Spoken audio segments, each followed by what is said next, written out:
Back in 1986, Jimmy Bell auditioned for Ozzy's band, and it came down to him and Zakk Wylde. Well, we know how that turned out. But, man, you got very close, Jimmy. Good morning. Thanks for coming on. Oh, thank you so much. It's an honor to be here. Great experience. How did they discover you? How did that work out? Well, back in 86, I was endorsed by Kramer Guitars, and at the time, Kramer Guitars was the biggest guitar company in the world. They had Eddie Van Halen as their, main guy, and everybody else, all these other huge stars on their roster. And the president of the company saw me play when I was out on doing a tour with Joan Jett, and he took me on as like a personal management type thing. He was really loved the way I played guitar, and the fact that I was a left-handed guitar player, I got to push their left-handed products as well. So the audition for Ozzy had come up, and they kind of already had decided on Zakk a little bit, and I got a call on a Wednesday morning from Dennis Berardi, the president, and he says, Jimmy, Jakey Lee left the band and Ozzy's looking for another guitar player. We sent your videotape and Sharon loves it and she wants to fly you out. And, this is on a Wednesday. And I said, oh, my God. I said, all right, when am I going? Next week? He goes, no, today. You're booked on an airplane. You got to leave right away. So I didn't have a lot of time. Yeah, I didn't have a lot of time to prep. So I, got to the airport, flew to L.A., and Ozzy's guy picked me up. Did you fly on a private or a commercial plane? Oh, it was just a regular, we left out of Bradley. Man. And how do you let your guitar out of sight for that trip? Well, it was, I brought only one guitar in a gig bag, and things were a little bit different back then. Nowadays, with all the shows I've done with Autograph and everything, I've bring the guitars right on the airplane with me, put them in the overhead compartments. Back then, they were a little bit more leery about it, and it was hit or miss. But I got to bring it on the plane and put it. Yeah, and get it in the overhead, and that's especially with me being left-handed, that's a major thing. Can't lose that guitar. Can't just show up. I can't just show up at a gig and say, "Hey, I need a left-handed guitar." It's just impossible. But so I got there. Ozzy's guy, his runner, picked me up, and they brought me to this really nice hotel. Gave me a couple $100 spending money, and I had to go audition with Randy Castile and Phil Suzanne at the bass player and drummer first. So I went there. All the guitar players did that. Unlike Ozzy wasn't going to sit through 500 people that auditioned for the band. So I was there, and Sharon Osbourne decided to sit in on that audition while I was, doing it. And I did really well. So after I got done. What did you play? I played like, I don't know, Crazy Train. I only had to do like 3 songs to show that I could play. And that I kind of knew stuff a bit. So Sharon sat there. She goes, okay. She goes, I'm holding you over, and tomorrow you're going to play with Ozzy. Oh, so yeah. So they bring me to a whole nother studio that had a big stage, where bands would prep for a tour, I guess. And I'm there, and all of a sudden, in walks Ozzy. And I've told this story in so many interviews, but it's like, you see Ozzy on TV, you see him in magazines, you see him in video, but nothing was as crazy as watching him come right up to your face, person to person. It's really a whole nother experience. And this is when Ozzy, I don't know if you remember, he had shaved his head totally and then got that big demon tattoo on his upper chest and everything. So it was a scary thing. What was he wearing? And Oh, just, I think just a regular T-shirt and stuff, nothing crazy. I didn't even exactly know what to call him. I said, Sharon, do I call him John or do I call him Ozzy? She goes, call him Ozzy, There was one other guy. I'll tell you this story. I don't know how much time I have, but this is a great story. There was this one other guy. I don't even know who he was, this other guitar player from Sweden that happened to get a chance to go up there. And this is, of course, when Yngwie was, starting to take off and everybody was getting into that neoclassical style of guitar playing. Well, he went up before me, and I'm watching him, and they're doing I Don't Know. And this one, Ozzy's in the room? Yeah, Ozzy's on the stage. Got it. And they're doing Flying High again. So they're doing the solo section. It comes to the solo section, and instead of this guitar player, because he was from Sweden, influenced by Yngwie, when it came time for the tapping, the legendary tapping sequence that Randy Rhoads did in that song, this kid decided to try and sweep arpeggios through that whole section to make it like his own creation. Well, Ozzy, was standing behind him, flipped out and made like he was strangling him. And, make like he had his hands up to his neck. And then he made like he was stabbing him with a dagger. And I'm just sitting watching. You're saying, okay, don't do that. Got it. Noted. I'm sitting watching all this, sitting next to Sharon watching all this. I'm going, oh, my God. And then the kid would turn around and Ozzy gave him the thumbs up like, hey, you're doing a great job. Nice. Okay, then. Yeah, so they got him out of there. And so, that was kind of a good lesson. That was Ozzy giving the hook to him. Yeah. And signaling Sharon, this guy's out. Yeah, it was, they escorted him out. And then I went up and, so it was really, really cool. I get to go up and I started off with I Don't Know. And, to watch Ozzy, I'm sure you've seen him a million times do things on stage, but he has this thing that he does when he starts getting into it. He holds the mic and starts rocking back and forth a little bit with it. So I started off with the band, and I had a great groove going with them, and he starts going back and forth. I see he's getting into it, and he starts singing, and everything is sounding great. And when I did the solo section for the song, he got down in front of the amp and listened to me solo. And, like I said, I did about 4 songs with him. And then Is that an out-of-body experience when you're soloing and Ozzy's leaning up against the amp, listening to every note? Yeah, it was a freaky thing. I got to tell you, it was. But believe it or not, I was much more relaxed than I thought I would be. I thought I was going to be, bouncing off the walls and everything. But I think the fact that I got to audition the day before with the band, I already had established a bit of a groove with them. And then watching someone literally get the axe, that's a pretty good feeling, too. Like, you're out. Yeah. Okay, he was in front of me the whole time. So, well, it also made me very aware of what to do and not to do. Now, yes. I'm my own guitar player. I always have. I don't.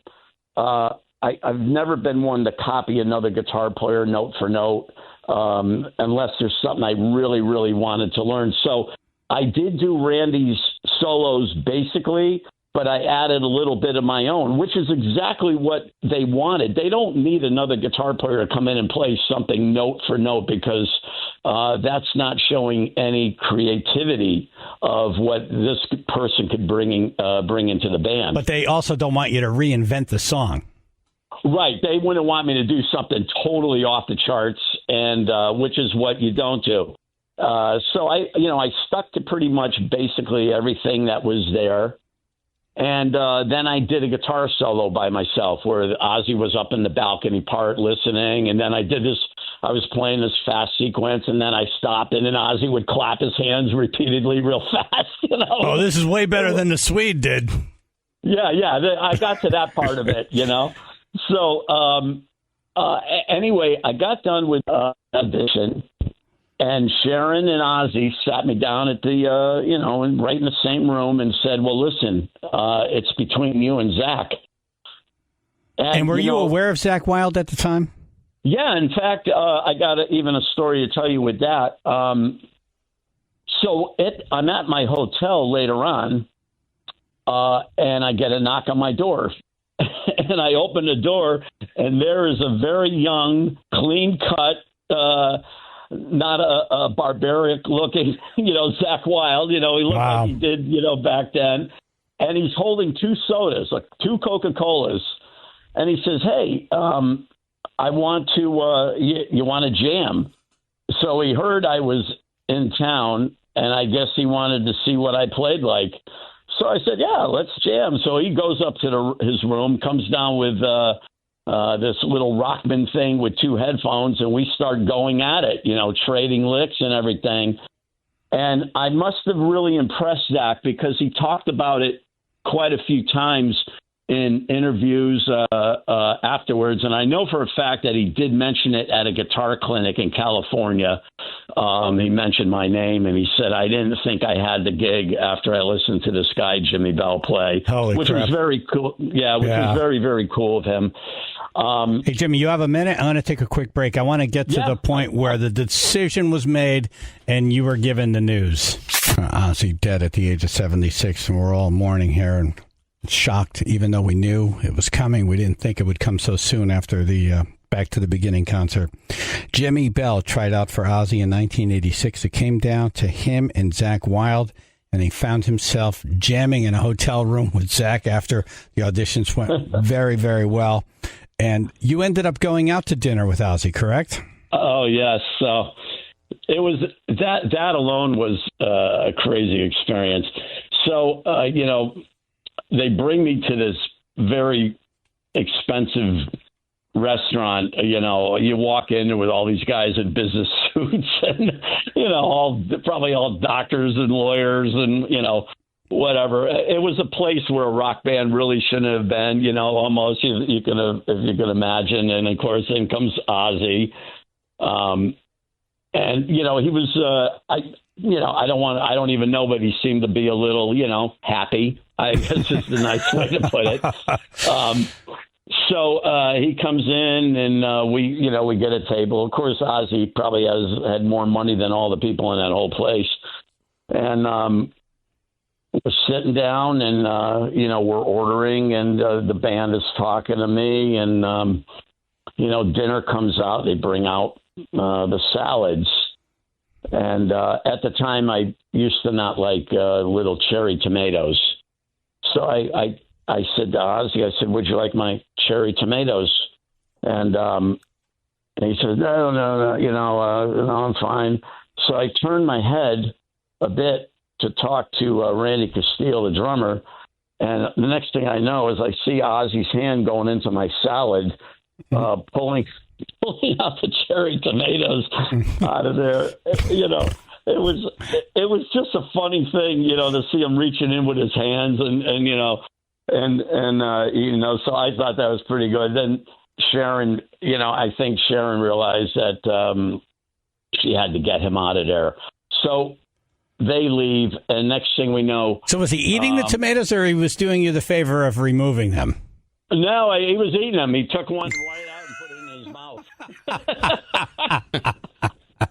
Yeah. He changed his mind. Right, I don't want any. Then, okay, you know what? I'll have some. So he, after that, this is a great story. They bring me back to where Ozzy was staying. I don't know if they call it a chalet, a bungalow, or anything. Anyway, it was on Sunset Strip. And I go in there, and I'm sitting in the living room, and Ozzy's in a chair. And that's where I met the oldest daughter, Amy. She was just a baby at the time. And Ozzy has Amy on his lap. And they have the TV on. MTV is on. And the next thing you know, Black Sabbath Paranoid comes on MTV. And Ozzy starts bouncing Amy on his like, look, Daddy, look, Amy, there's Daddy on TV, right?